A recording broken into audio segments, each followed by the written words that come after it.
Umakyat na po sa 45 ang patay sa magnitude 7.8 na lindol na yumanig sa Mindanao.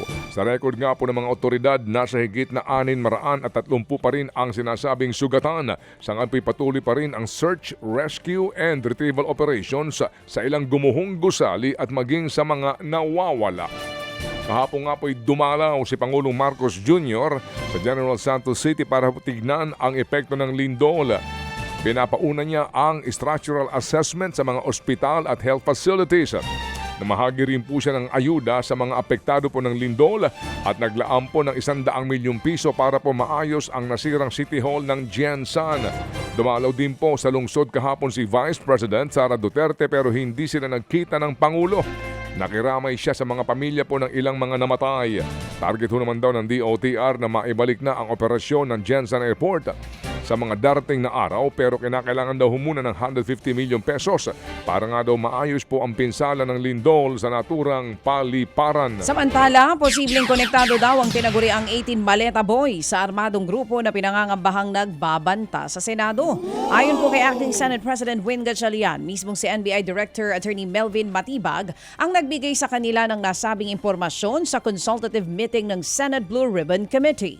Ayon pa sa NBI, susugod sa Senado at manggugulo sana o ang mga nasa likod daw ng nagbabanta sa institusyon. Bilang tugon, isinailalim po ni Gatchalian sa heightened security measures ang Senado dahil sineseryoso raw nila ang anumang banta. Pero hindi lang Senado ang may threats, kundi pati ang Malacanang na ayon kay Senator Gatchalian, posibleng magkaroon ng malawakang rally sa labas po ng palasyo sa Araw ng Kalayaan bukas Hunyo 12. May tinukoy raw na ilang personalidad ang NBI na nasa likod ng pagbabanta pero hindi na daw muna ito ilalabas ng Senador. Pinag-aaralan po naman daw ng Gatchalian Block ang paghalal ng hiwalay na senador na tatayo pong presiding officer sa impeachment trial ni Vice President Sara Duterte. Maugong nga po ang bali-balitang posibleng si Senador Escudero ang tatayong presiding officer sa impeachment. Pero niliwanag po ni Acting Senate President Win Gatchalian na wala pang pinal na desisyon ang bagong majority block. Nakaugalian na raw po na Senate President ang madalas pong umuupong presiding officer sa impeachment court. Pero inamyendahan kamakailan lamang ng Gatchalian Block ang rules of impeachment para maarihong pumili sa mga senador sa magitan pa rin po ng majority vote. Pinabulaan na naman po ng Philippine Army ang babala ni Senator Ping Lacson na may namumuo daw na pag-aaklas sa hanay po ng militar dahil nga sa bumababang moral ng kasundaluhan. Ang pagtitiyak po ng militar, patuloy nilang tinutugunan ng lahat ng pangangailangan at hinaing ng kanilang mga sundalo. Una nang sinabi ni Senator Ping na dumadami ang sundalong hindi na kontento sa mga nangyayari sa bansa at nagbigay din ng babala na posible itong samantalahin nang hindi niya pinangalan ng grupo na uhaw daw sa kapangyarihan. Nilinaw naman ni Senator Ping na naniniwala siya na nananatili pa ring propesyonal ang hanay ng militar. Naghain po naman ng panibago pong diplomatic protest ang Pilipinas laban po sa China. Kasunod po yan ng 8 panibagong istruktura ng China na namataan sa Scarborough Shoal o Bajo de Masinloc. Ayon po sa Philippine Coast Guard, namataan po ang nasabing platform sa entrada ng Bahura. Namataan niya sa pamamagitan po ng satellite imagery monitoring mula po May 21 hanggang May 30. Bukod sa nasabing platform, may mga namataan ding Chinese research vessels malapit dito. Nasa 12 hanggang 15 Chinese personnel ho naman ang nakita sa mga service boat at sa mismong platform. Muling iginigit po ng ating pamahalaan na hindi otorisado ang pagtatayo ng nasabing struktura at ang pananatili ng mga Chinese vessels sa ating exclusive economic zone.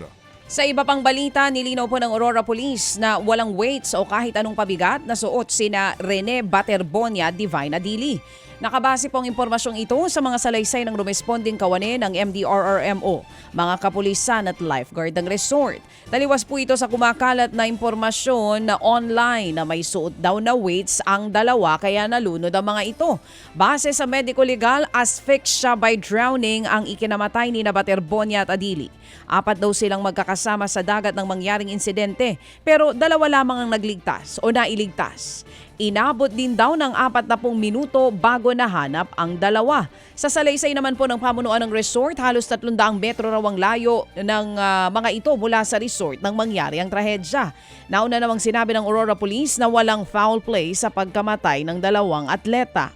Ayon naman po sa Philippine Sports Commission o PSC, hindi akma ang bootcamp style ng Ateneo Blue Eagles sa rules ng UAAP.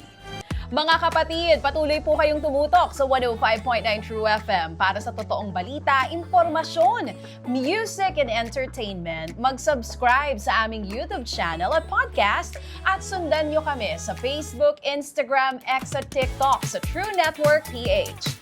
Bisitahin din po ang aming official website, truefm.ph. At panoorin din kami sa True TV Signal, Channel 19. Kami po ang 105.9 True FM. Laging true sa'yo, kapatid.